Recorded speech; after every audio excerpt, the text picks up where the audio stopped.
एक जवान लड़की जो न जाने कितने समय से यहाँ पर अंटार्कटिक की इस बर्फ की सिल्ली पर खुद की मौत की दुआ मांग रही है। दूर दूर सिर्फ और सिर्फ या तो बर्फ है या फिर पानी है, पानी भी ऐसा कि जिंदा इंसान को मुर्दा बना दे। एमिली असल में यहाँ अपनी टीम के साथ एक प्रमोशनल वीडियो को शूट करने के लिए आई थी, लेकिन कब उसकी आंख लग गई और जब खुली तो उसके दोस्त जा चुके थे या फिर वो उनसे काफी दूर आ गई है। दोनों में से कुछ भी हो सकता है, लेकिन सच क्या है ये तो हमें आगे पता चलेगा।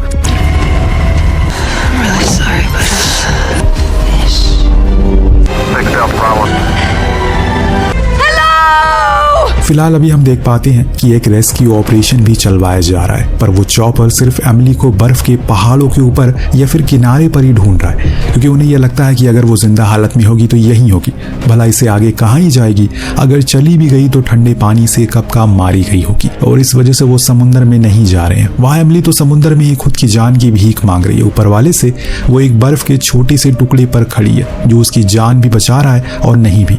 ऐसा इसलिए क्योंकि अगर वो उस दिन ग्लेशियर से नीचे नहीं गिरती तो हो सकता है कि वो टीम उसे कब का ढूंढ चुकी होती, लेकिन वो गिर गई, और गिरी भी तो एक प्लेट पे जो उसे तैराते तैराते इतनी दूर ले आई कि अब यहाँ से कोई करिश्मा ही होगा जो उसकी जान को कुछ और दिन मोहलत देगा। एमिली के लिए अब यहाँ से जितना भी समय आएगा या फिर जितने भी दिन वो बिताने वाली है वो आसान नहीं होने वाले है, क्योंकि उसे कुछ ऐसे फैसले लेने पड़ेंगे जो कि इंसान के लिए बेहद कठिन होते हैं, और उसके साथ साथ आपको कुछ अच्छी चीजें सीखने को मिलेंगी। हम उसके पास कुछ चीजें देखने को मिलते हैं जो उसके लिए उसके कठिन सफर का सहारा बनने वाली है। सबसे पहले तो उसने अपने बैग से वुलन कैप निकाली, उसे पहन लिया क्योंकि यहाँ ठंडी हवाएं चल रही है। इसके बाद वो अपने बैग से एक ड्राई फ्रूट का पैकेट निकालती है और उसमें से कुछ हिस्से को खा लेती है, लेकिन जब खाना खाया तो प्यास भी लगेगी, क्योंकि पेट भरेगा तो गला सूखेगा भी, इसीलिए उसने पानी भी पी लिया। पानी की किल्लत अब उसे महसूस होने लगी है, इसीलिए उसने एक जुगाड़ किया। उसके पास उसकी एक किताब है, या फिर यूं कहें कि उसकी जिंदगी की किताब है उसके पास। क्यों? क्योंकि उसके हर पन्ने में उसने अपने दर्द को कलम से उतारा है, और उसी के एक पन्ने को उसने फाड़ा। फिर जो उसके पास दूरबीन थी उसके लेंस को धूप की तरफ किया, जिससे वो पेपर में धुआं सुलगने लगा। इतने में उसे बोतल के कप में कुछ बर्फ इकट्ठा कर ली और उसी सुलगते हुए धुएं के ऊपर रख दी, जिससे वो पिघल कर पानी बन गया। फिर कुछ इस तरह से उसे अपनी प्यास को बुझाया। एक सबसे अनमोल चीज भी है उसके पास जो उसकी जान से भी अनमोल है, वो है एक बॉक्स जिसके अंदर उसकी छोटी बहन एमिली की राख है, जिसकी मौत तब हुई जब वो 7 साल की थी और एमिली 10 की। उसकी मौत के दिन उन्हें वादा किया था कि वो उसकी आखिरी राख को दुनिया की सबसे खूबसूरत और ऊंचाई जगह पर बिखेर देगी। इसीलिए वो यहाँ पर आई थी, अपनी टीम से दूर ग्लेशियर के पास। बर्फ, पानी और आसमान, ऐसा संगम तो बहुत ही कम जगह देखने को मिलता है, इसीलिए उसने यहीं पर उसे बिखेरने का मन बना लिया। लेकिन तभी उसका पैर फिसल गया और वो सीधा गिरी सिल्ली पर और बेहोश हो गई। और जब अब उसकी आंख खुली तो सिल्ली धीरे धीरे करके अपनी मंजिल से काफी दूर होती चली आई है। इतनी दूर आ गई है कि उसे कोई देख नहीं पा रहा है। तो कुछ इस तरह से एमिली इस सुंदर पर खतरनाक जगह पर फंस चुकी है। अब सवाल ये है कि कब तक वो संघर्ष कर पाएगी। एक समय तो आएगा जब उसे वो ड्राई फ्रूट का पैकेट खत्म हो जाएगा, तब वो क्या करेगी।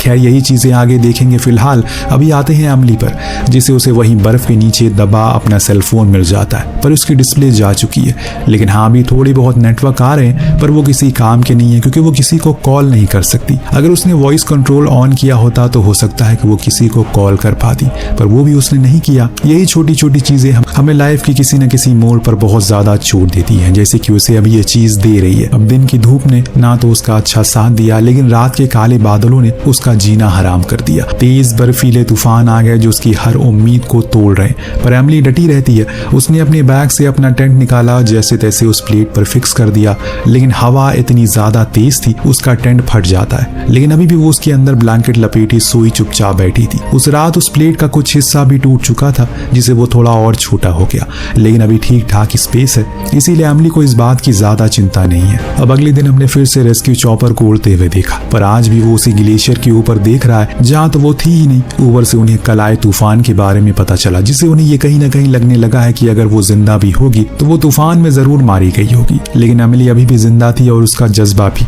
अपनी किताब में वो लिखती है कि आज उसका दूसरा दिन है, पर इन 48 घंटे में उसने उन लोगों को सबसे ज्यादा याद याद किया जो उसकी जिंदगी के सबसे अनमोल हिस्से थे। पहला तो उसकी माँ, फिर उसकी छोटी बहन, लेकिन हाँ, उसने एक और चीज को याद किया जिसके साथ उसका नाता कुछ खास नहीं है, पर उसे उम्मीद है कि वो बहादुरों और बेकसूर लोगों का साथ जरूर देते हैं।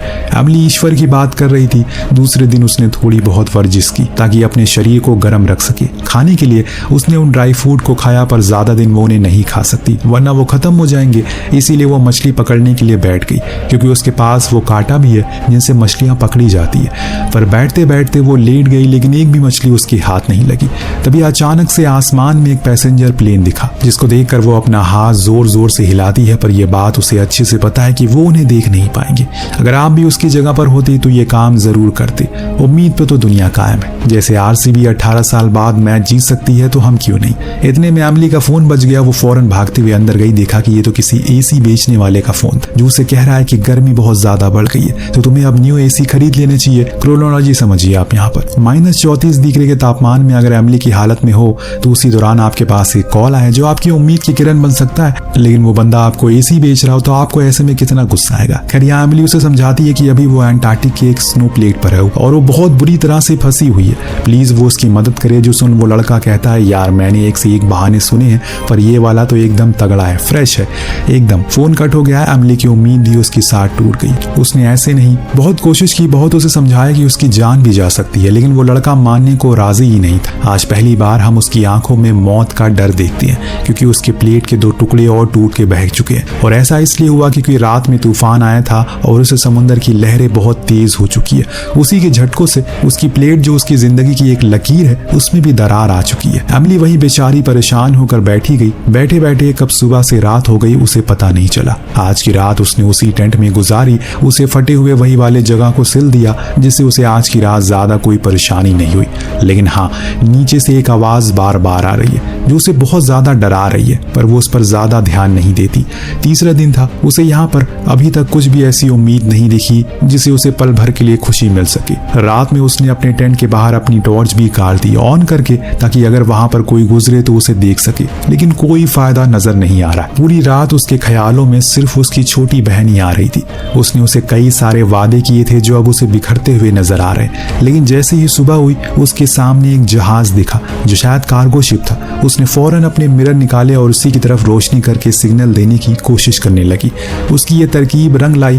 कोई था इंसान जिसने उसे देख लिया। उसने उस शिप को उस तरफ मोड़ लिया और ये देख एमिली बहुत खुश हुई, पर वो फौरन अंदर आई और अपने बिखरे सामानों को पैक करना शुरू कर दिया, क्योंकि उसे अब अपने घर का रास्ता दिख रहा था। लेकिन दोस्तों, ये खुशी भी उसकी कुछ चंद लम्हों की थी। जब वो बाहर आई सामान को लेकर, तो वो शिप वहां जा चुका था, क्योंकि वो कभी वहां था ही नहीं। ये सिर्फ उसका एक वहम था और कुछ नहीं। जी हाँ, एमिली को भ्रम आने शुरू हो गए। ये निशानी है कमजोर थके हुए शरीर की। बस उम्मीद है कि ऐसे में कोई गलत निर्णय ना वो ले ले। अपनी इस हालत से वो इतना ज्यादा खफा हो चुकी है, उसने गुस्से के मारे वहां एक छोटी सी जंप लगाई, जिससे हुआ ये कि वो दरार पड़ी प्लेट टूट गई और फिर वही हुआ जिसका हमें सबसे ज्यादा डर था। एमिली उस ठंडे पानी की गहराई में जा समाई। जैसे जैसे वो नीचे जा रही है, उसे अपनी छोटी बहन की हर कही वो बातें याद आ रही है जो उसे डूबने से रोक रही है। आखिर उसने वादा भी तो किया है कि उसकी एशेस को बिखेरने का, तो उसके बिना वो कैसे मर सकती है।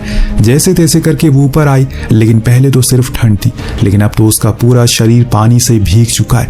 ऐसे में उसके पास सिर्फ एक ही चारा है, जितनी जल्दी हो सके गीले कपड़ों को उतार कर फेंक दिया और खुद को उस गर्म ब्लैंकेट में लपेट ले। कांपती हुई एमिली ने ऐसा किया, पर उसकी हालत अब बेकार होती जा रही है।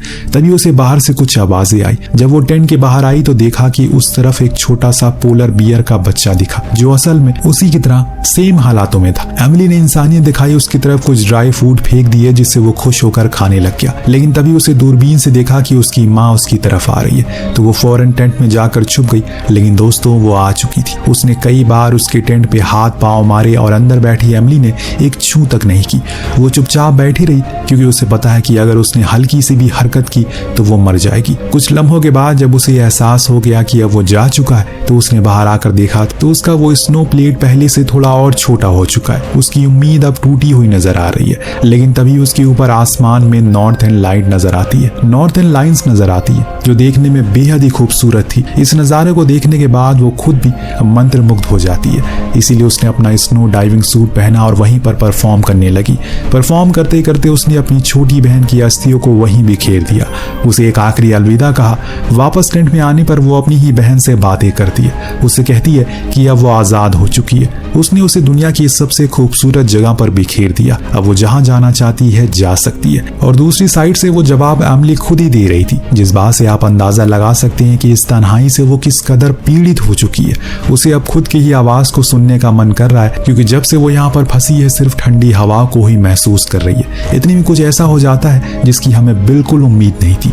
हैरी का दोबारा कॉल आया, वही सेल्समैन जो एसी भेज रहा था। इस बारी वो एसी सेल करने के लिए कॉल नहीं करता, बल्कि वो उसे ये कहने वाला था कि वो अभी जिंदगी से तंग आ गया, उसे उस काम से कोई इज्जत नहीं करता। हर कोई कस्टमर उसे गालियां देता है, लेकिन सिर्फ एक वही थी जिसने उसे सही से बात की। इसीलिए आखिरी बार वो उसे बात कर रहा ताकि अपने आखिरी समय पर किसी को अपना हाले दिल बता सके। कितनी अजीब बात है, एक इंसान जो अपने कमरे में बैठे बैठे ही सुविधा होने के बावजूद भी खुद की जिंदगी की अहमियत को समझ नहीं रहा है, और एक ऐसा इंसान एमिली जो पिछले 5 दिन से सिर्फ यही प्रार्थना कर रही है किसी भी तरह करके कोई फरिश्ता आ जाए जो उसकी जान बचा ले। 2 मोड़ हैं जिंदगी के। अब हैरानी की बात यह है कि एमिली ने उसे ये बताने की कोशिश ही नहीं की कि वो किन हालातों से जूझ रही है, बल्कि वो तो हंस रही है। ऐसा इसलिए क्योंकि उसे बहुत ही सुकून मिल रहा है हैरी से बात कर। पिछले 5 दिन से उसने किसी दूसरे इंसान की आवाज तक नहीं सुनी। हैरी अपने बारे में काफी कुछ बताता है, कैसे बचपन में उसके मॉम डैड की मौत के बाद वो इन बड़ी सी दुनिया में अकेला पड़ गया। उसके बहुत से सपने थे, लेकिन अंत में जब उसकी जेब खाली होने लगी उसने सपनों को बेच दिया और उससे खरीदी एक ऐसी जॉब जिसमें उसे हर दिन न जाने कितने लोगों की गालियां सुननी पड़ती है, न जाने क्या क्या बोलते हैं अब, लेकिन अब वो खत्म हो चुका है। दरअसल एमिली बाहर की दुनिया में अच्छी खासी पॉपुलर है और ये चीज हैरी भी जानता है,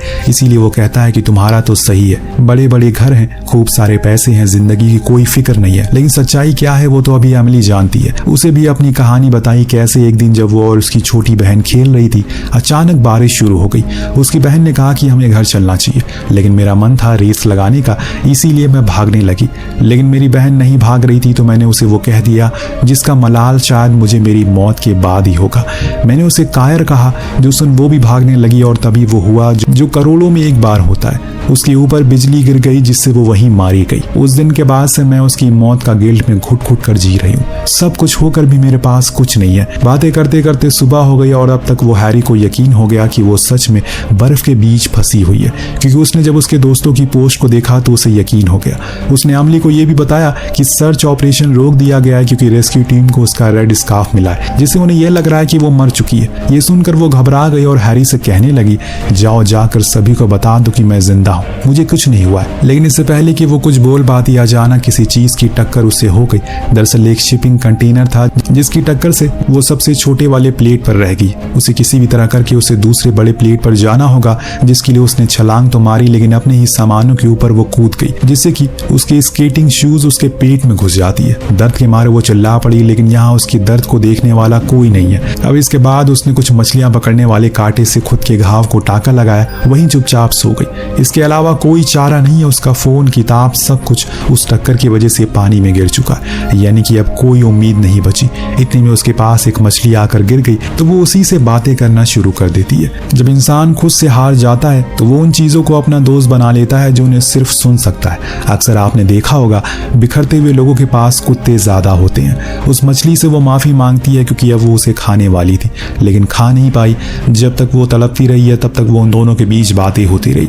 जब एमिली ने देखा कि अब उसने कोई भी रिस्पॉन्स देना बंद कर दिया तो वो उसे जल्दी से पानी में फेंक देती है, जिससे वो आखिरकार बच गई। काश एमिली भी मछली होती। प्यार और भूख से उसका पेट फट रहा है, इसीलिए उसे मजबूरन समुद्र का पानी पीना पड़ा, लेकिन ऐसा वो कर नहीं सकी क्योंकि अगले ही पल उसे उल्टियां हो गई। लेकिन तभी ईश्वर उस पर मेहरबान हो जाता है, क्योंकि उसी समय तेज बारिश होने लगी, जिससे वो अपनी प्यास तो बुझा लेती है, लेकिन ऐसा लग रहा है कि ये उसके अंदर जा रही आखिरी पानी की बूंदे हैं, क्योंकि अगले दिन जब वो सोकर उठी तो वो पूरी तरह से पानी में थी।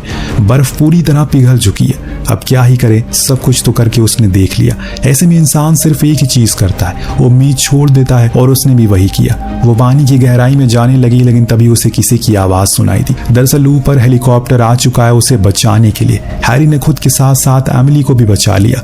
उसे रेस्क्यू कर लिया जाता है, और जब वो पूरी तरह से ठीक हो गई तो उसी जगह पर गई जहां उसकी बहन की मौत हुई थी। वहां उसे माफी मांगी और फिर फोन लगाया हैरी को, यानी कि अब वो दोनों दोनों मिलने वाले और दोनों की ही जिंदगी में उजाला आने वाला है। कभी कभी कुछ लोगों के साथ सिर्फ वक्त बिताने से सब कुछ अच्छा हो जाता है। आज इस लाइन को एमिली और हैरी ने सच साबित कर दिया। आपको कहानी कैसी लगी हमें कमेंट करके जरूर बताएगा। मिलते हैं अगली वीडियो में। Thank you so much watching. Peace out.